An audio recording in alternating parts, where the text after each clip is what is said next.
Last week, history was made. And he has made it look easy as Caleb Russell sets sail to his first ever Can-Am Grand National Cross Country victory. Wait a minute, battle's still raging. Whibley on the outside, it gets plowed. What's gonna happen this time?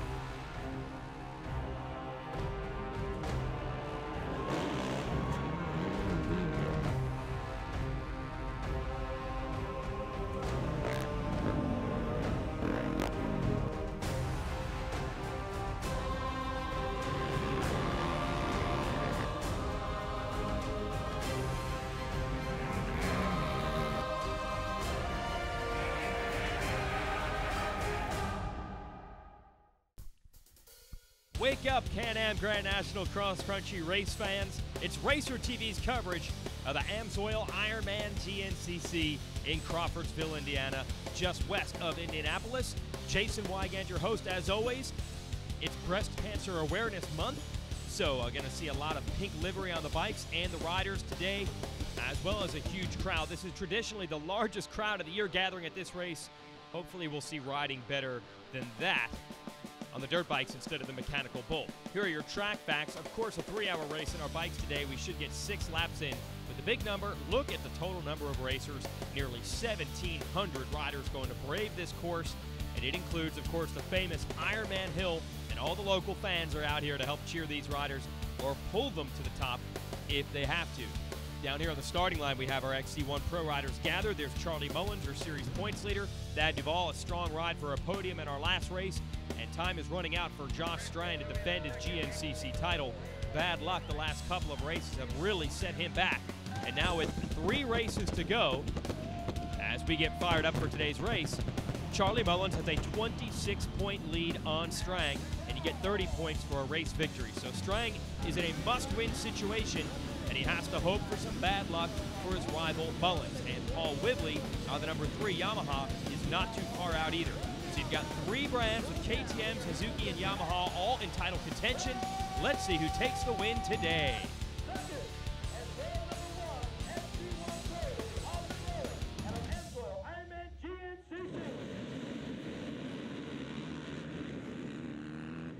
Russell Bobbitt out of Georgia leads them into turn 1. There's Strang and Whibley now challenging him. And there's a rider on the outside, Jedediah Haynes. Well, he just stole the Holeshot money. He blew turn 2, lost the lead, but Haynes out of Virginia did get to the Holeshot line first. He wins $250 from motorsport.com, and I'd say that was worth the risk. 250 bucks, I'll take it. And Strang has taken the lead, and that's what we said. He needs to win today. He's doing it from the start. Caleb Russell, who won our last race in Ohio, is second. So Russell obviously riding a high of confidence after that win. Mullins and Whibley, your title contenders, are also right there. Those have been the 4 guys winning the races this year. See how it turns out for that class. We'll go back to the start. This is XC2, 250cc bikes, and they're bumping and banging for the start as well. And that's a photo finish at the line. Almost over the bars goes Jordan Ashburn. Now it's to 20 of Zach Nolan on the outside and Steven Squire on the inside. Squire's going to grab the lead. However, the Holeshot award officially goes to Cody Gregg. You saw Hayden Ashburn battling for it. They've got ground to make up.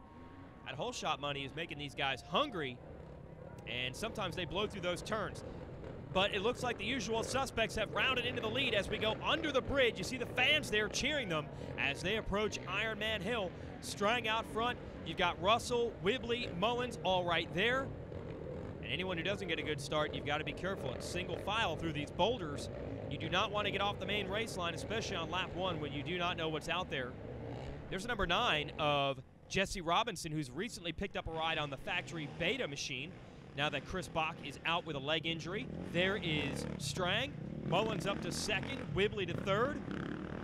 Russell's been pushed back to 4th. The next, Russ Bobbitt taking advantage of the good start. Still right there. Followed by Thad Duvall. Strang under pressure as we approach Ironman Hill. They're going to hang a right as Russell tries to make a move on Whibley. And they drag race to the top. Strang and Whibley to the right. Russell to the left. Here comes Mullins. You got Bobbitt and Duvall. Also Corey Buttrick. Man, this is exciting to watch, and that's why so many fans line up at the top of that obstacle. More obstacles to deal with. The mud down here at the bridge crossing. That bridge acts like a concrete dam, essentially, to keep that water deep. Look out for Duval. He has closed the gap on these guys, and he's bringing Corey Buttrick with him. And the veteran Jimmy Jarrett on the Geico Honda as well. So the top 8 have linked up. Totally different lines through here. Russell all the way to the right, Strang all the way to the left, Whibley in the middle, and Whibley, it pays off for him, takes over the lead. There's the 113, Bobbitt in the second, Russell third, Strang fourth, Mullins fifth, Buttrick. Oh, and a stall for Duval. And this pack is tight. Looks like Jarrett on the Geico bike gonna try to make the move on him. Boy, I'm telling you, the intensity early in this 3-hour event, I haven't seen anything like this in a long time. Look at this, Russ Bobbitt going for the lead. And on the old school 2-stroke 250, Russell Bobbitt moves into the #1 spot. He is your new National Enduro champion. Enduro racing, quite a bit different than this. You do not race handlebar to handlebar. You basically race on the clock like a rally car event. But Bobbitt not intimidated at all. He's been running strong in the GNCCs this year, but this is the best performance we've seen yet. Making passes, taking over the lead. Look at the pack behind him. Now it is Mullins and Strang making moves. And I believe that is Russell right there as they drag race through the mud. Unbelievable racing. Here comes Buttrick, here comes Duval. And I'll tell you, when you survey the riders and ask them what track on this circuit they like the best, to a man, they all seem to say the Ironman. Now it's Mullins' turn at the front, and I think you can see the impact. They all like this course, they like the soil, and right from the get-go, they're having fun and battling. Mullins actually extending it just a little bit. Great lines through these tight woods. Now it is Whibley to second, Strang to third, and I can barely keep up with what is happening in this race. There's Bobbitt, there's Russell, there's Buttrick, there's Duval, Jimmy Jarrett hanging right there. So you got the veteran Jarrett chasing the kids, Duval and Buttrick, and they're all trying to stay with the front runner. Charlie Mullins leads this AMSOIL Ironman GNCC as we welcome you back to Racer TV. If you're just joining us, you have missed an unbelievable race on the first 2 laps. Now Paul Whibley, Caleb Russell, and Thad Duval, second, third, fourth. And you're probably saying to yourself, where is Josh Strang? There he is in the pits. And the word is, he actually ripped the foot peg right off of the bike. There's his mechanic, Chris Wolf, putting the thing back together. Strang is underway, but this is the 3rd time in 4 races we have seen some sort of bad luck like that lead to your defending Grand National Cross Country champions undoing. When you're hot, you're hot. That's the case for Charlie Mullins, who has taken advantage of all that bad luck for Strang. He has strung together a bunch of wins and solid podium finishes. At one point, Mullins was 17 points behind Strang in the standings. He comes into today's race 26 points up.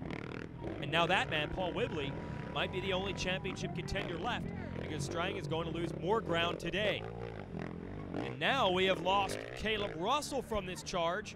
Last week's race winner, we hear, has problems with his clutch. So both he and Strang are way back, and Mullins continues to motor away. And with all the obstacles this track and this series can put in front of a rider, it's unbelievable how consistent and solid Mullins has been all year. Got the Yamaha boys, Whibley and Duval, battling for second and third.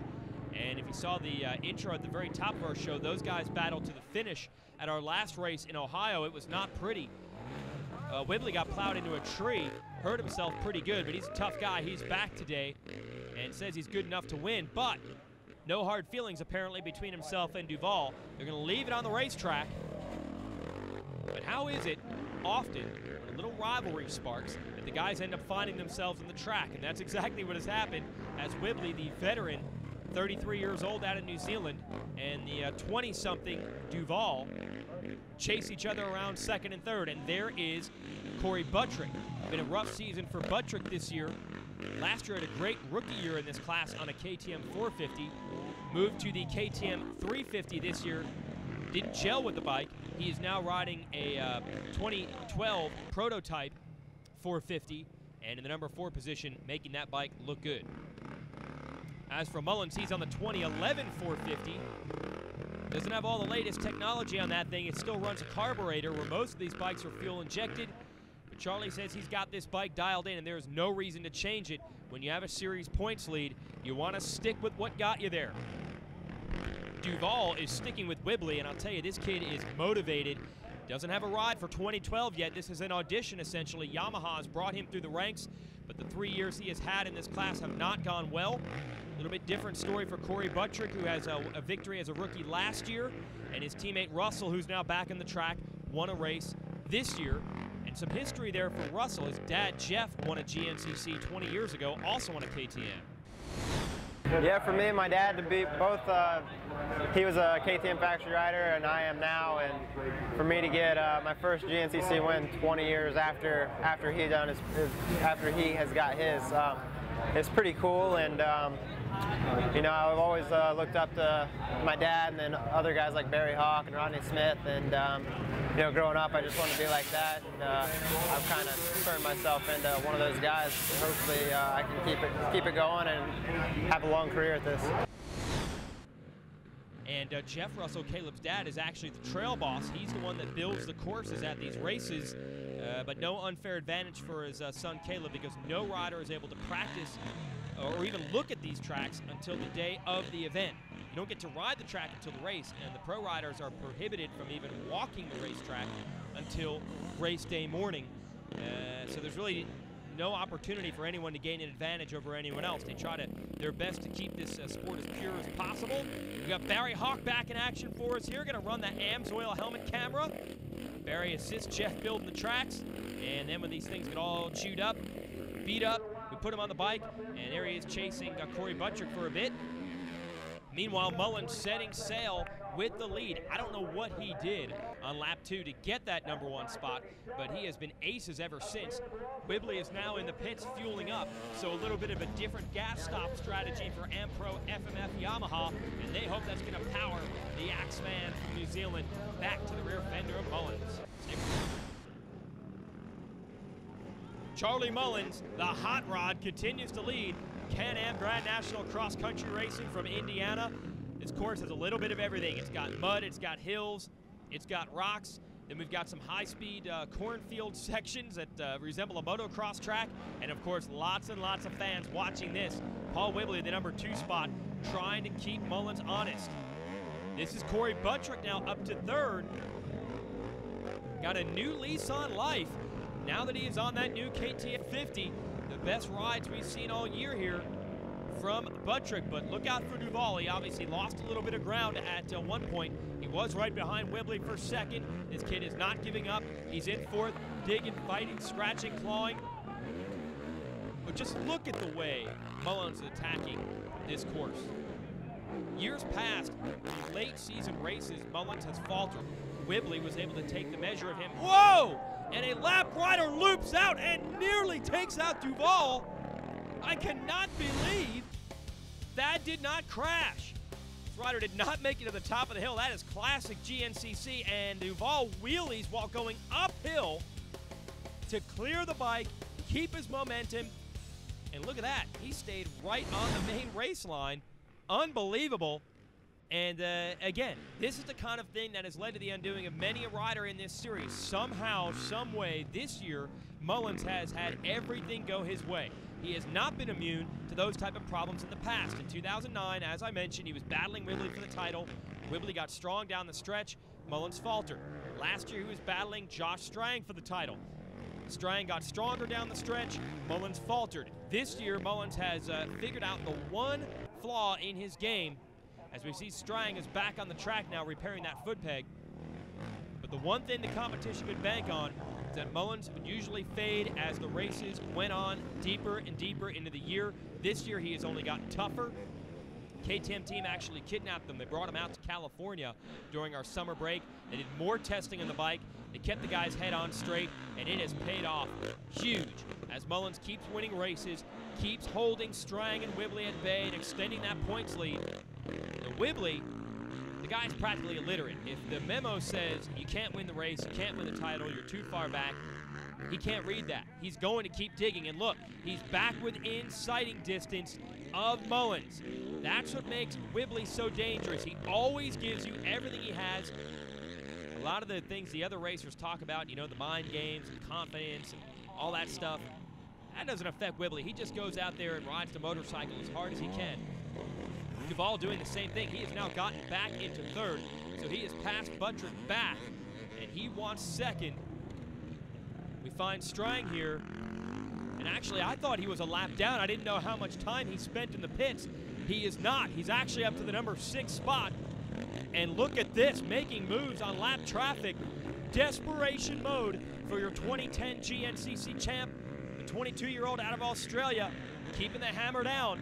I don't think he's got a shot at catching Mullins today, but he's got to make up every point he can and hope to keep it close with 2 rounds of the series remaining. 1 lap to go here in Indiana. Mullins looking for another W.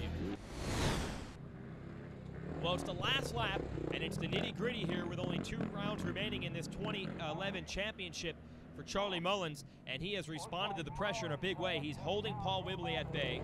He's looking for his 5th win of the season, and also it would be his 3rd win in the last 4 races. And as Mullins attacks one of these big hill climbs for the last time, time is running out for Whibley or Strang or anyone to make a move on him for the championship. This is what everyone knew all the way back in 2006 when Mullins made the leap up to the XC1 Pro class in this GNCC series. He's got unbelievable talent, unbelievable speed. If he puts all the puzzle pieces together, he's going to be hard to stop. For the first 5 years, they stopped him. Whibley got a title, Strang got a title, but this year, with the help of that KTM team, it has all come together. Ironman Hill, here we go. Just a little dab of the foot there. Lap rider gets stuck. It gives you the idea of how good these top pro riders are. Look at Whibley. Like a freeway to the top of that thing, and that is like a vertical wall. I'd say that hill probably about 50 feet high, and he just rides straight up the top. But even with that, not enough in the tank to catch Mullins unless Charlie makes a big mistake with these lap riders. There is Whibley still digging. There's the team manager, Randy Hawkins, 7-time AMA National Enduro champion, trying to point Whibley forward. He wants his man to get the championship. And Duval's also got Hawkins there, pointing out the good lines. Duval up to 3rd, and how about this? Josh Strang in 4th. Hawkins helping him out, even though he's on the Suzuki. He's the kind of good guy that Javelin is. And Strang, 4th place. Not going to show in the results. Going to look disappointing that he finished 4th, but considering how much time he lost with the broken foot peg, it is impressive. But most impressive of all, what Charlie Mullins has done late in this 2011 season. At the midway point, it looked like Josh Strang was the man to beat. Mullins has taken that momentum, flipped it the other direction. He is going to take his 5th win of the year and open up a big points lead with only a doubleheader weekend at Loretta Lynn Ranch to go. Charlie Mullins wins the AMSOIL Ironman GNCC. Whibley finishes 2nd here across the line, but we are hearing there may be a possible protest.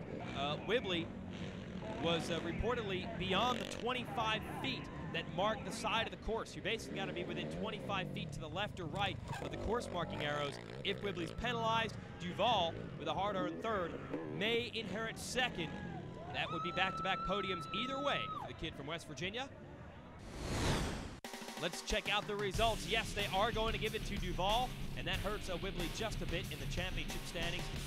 Jimmy Jarrett puts the Geico Honda into 5th. Let's go to victory lane. Charlie Mullins taking the win here today at Ironman. Charlie, it seems like things are just going your way this season. You had a great race out there today. How physically and mentally challenging was it? It wasn't too bad. It was a good race. I didn't get the best of jumps on the start and worked my way up to 2nd. Then before Ironman Hill, I lost a few spots, and I think I dropped back to 5th or so. Then I don't know, I just put a charge kind of towards the end of the 1st lap and passed everybody and just kind of tried to sprint away and was able to open a gap and just kind of rode my race. I seen Wibbs was, kind of close to me, but then he had to pit the following lap, so I opened back up and, I didn't have any crashes and, I made all the hills and got through the mud, so it was a good day. Yeah, I'll say, and look at this, a big points lead for Mullins. Strang and Whibley still battling. Russell ended up dropping out of that race with more clutch problems, so he is way back in 4th. Check out your Can-Am race recap. Jedediah Haynes stealing the Holeshot award money. Soon Josh Strang would take the lead. He had Mullins, Whibley, Russell, Buttrick, so many riders in the hunt early in this one, but by lap 2, Mullins had passed them all and had taken control. Whibley did a great job at the number 2 spot, but just not quite able to match the pace. There is Duval in third, overcoming literally a lap rider to hold on for a podium finish of his own. In XC2, a great race right down to the finish on the 250. Stuart Baylor beats Jordan Ashburn by that much after 3 hours and 11 minutes of racing. As for the big bikes, once Mullins had the lead, no one could challenge him. He has won 3 of the last 4 races, looking awfully good for a championship. You'll have to keep watching to see if he can get it. For Krista Shaw, I'm Jason Wygant. Thanks for watching. We'll see you next week.